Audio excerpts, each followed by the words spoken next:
Halo teman-teman, kita balik lagi di channel Pojok Kelas. Hari ini kita akan membahas tentang menggali informasi dengan aspek 5W dan 1H dari tema 2 MUPEL Bahasa Indonesia, kelas 6 SD. Selamat belajar. Apa itu sejarah? Sejarah adalah kejadian atau peristiwa yang benar-benar terjadi pada masa lampau atau masa lalu.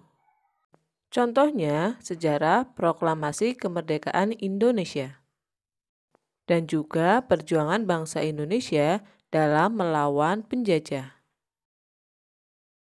Setelah kalian sudah tahu tentang sejarah, selanjutnya adalah buku sejarah. Buku sejarah adalah buku yang mengulas tentang suatu peristiwa yang terjadi di masa lampau. Pada kesempatan kali ini, kita akan membahas tentang menggali informasi pada teks sejarah yang ada pada buku sejarah. Kita gali informasi melalui 5W dan 1H. W yang pertama adalah what, apa kejadiannya. Kemudian W yang kedua adalah who, siapa yang ada pada teks bacaan tersebut. W yang ketiga adalah when, kapan terjadinya peristiwa tersebut. W yang keempat adalah where, di mana kejadian itu berlangsung.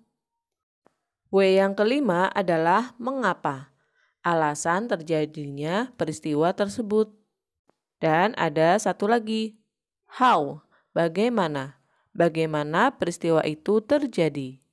Kita akan menggali informasi melalui 5W dan 1H dalam sebuah peta pikiran. Di kelas 5, kalian sudah belajar cara membuat peta pikiran. Mari kita membuat peta pikiran untuk menggali informasi dari teks sejarah. Ini adalah contoh peta pikiran dari bacaan peristiwa proklamasi kemerdekaan Indonesia. Yang pertama, kita buat pertanyaannya dulu dengan aspek 5W dan 1H. Contohnya, apa? Apa makna peristiwa proklamasi kemerdekaan Indonesia bagi bangsa Indonesia? Setelah pertanyaan dibuat, maka sekarang tinggal jawabannya masih dalam peta pikirannya.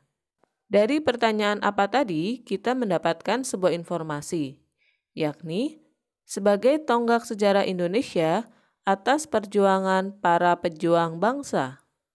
Inilah informasi penting yang kalian dapatkan dengan menggunakan aspek 5W dan 1H. Apakah kalian sudah paham? Mari kita latihan dengan teks yang berbeda. Menjelang proklamasi kemerdekaan Indonesia. Tanggal 9 Agustus 1945, Insinyur Soekarno, Muhammad Hatta, dan Dr. Rajiman Weddiodiningrat pergi ke Dalat, Saigon untuk bertemu dengan Marsekal Terauchi, Panglima Besar Tentara Jepang di Asia Tenggara. Panglima tersebut menyampaikan informasi kepada pemerintah Indonesia bahwa Jepang akan memberikan kemerdekaan kepada bangsa Indonesia.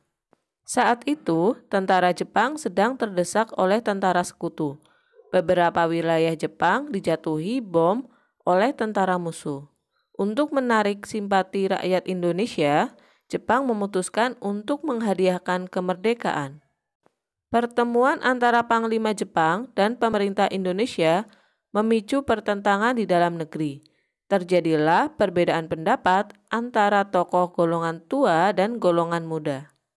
Golongan muda tidak ingin kemerdekaan Indonesia diatur oleh Jepang. Mereka menginginkan proses kemerdekaan Indonesia disiapkan oleh bangsa Indonesia tanpa ada campur tangan asing. Dari teks tersebut, mari kita buat peta pikiran melalui pertanyaan dengan aspek 5W dan 1H. Selanjutnya, kita susun pertanyaan. Seperti contoh, apa? Apa yang menjadi pertentangan golongan muda dan golongan tua? Seperti itulah contoh pertanyaan yang bisa kalian buat. Setelah pertanyaan selesai dibuat, selanjutnya kita buat jawabannya. Untuk jawaban yang pertama, apa yang menjadi pertentangan golongan muda dan golongan tua? Yakni waktu pelaksanaan Proklamasi Kemerdekaan Indonesia. Golongan muda meminta agar Proklamasi Kemerdekaan Indonesia segera dilakukan. Dan tidak ada campur tangan dari Jepang, karena kemerdekaan Indonesia merupakan hasil dari perjuangan oleh rakyat Indonesia. Dari peta pikiran yang kita buat, kita dapat mengembangkan peta pikiran tersebut menjadi tulisan baru. Tulisan dengan bahasa kita sendiri. Berikut caranya. Yang pertama, gunakan kalimat efektif dalam mengembangkan peta pikiran menjadi sebuah tulisan baru dengan menggunakan kata-kata sendiri. Apa itu kalimat efektif? Kalimat efektif adalah kalimat yang mengandung gagasan pembicara atau penulis yang terdiri atas kata-kata yang mempunyai unsur SPOK. Ciri-ciri kalimat efektif. Yang pertama adalah memiliki unsur penting atau pokok, minimal adalah subjek dan predikat.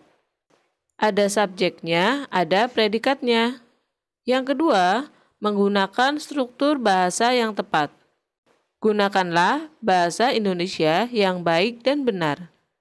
Yang ketiga, memenuhi kaidah ejaan yang berlaku sesuai dengan Kamus Besar Bahasa Indonesia. Yang keempat adalah menggunakan pilihan kata atau diksi yang tepat dan sesuai dengan kebutuhan. Begitulah ciri-ciri dari kalimat efektif.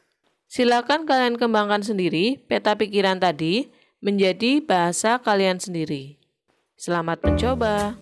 Sampai di sini dulu untuk pembelajaran hari ini. Sampai jumpa dan tetap patuhi protokol kesehatan dengan cara memakai masker, mencuci tangan, menjaga jarak, menjauhi kerumunan, dan tetap di rumah saja. Sampai jumpa. Terima kasih.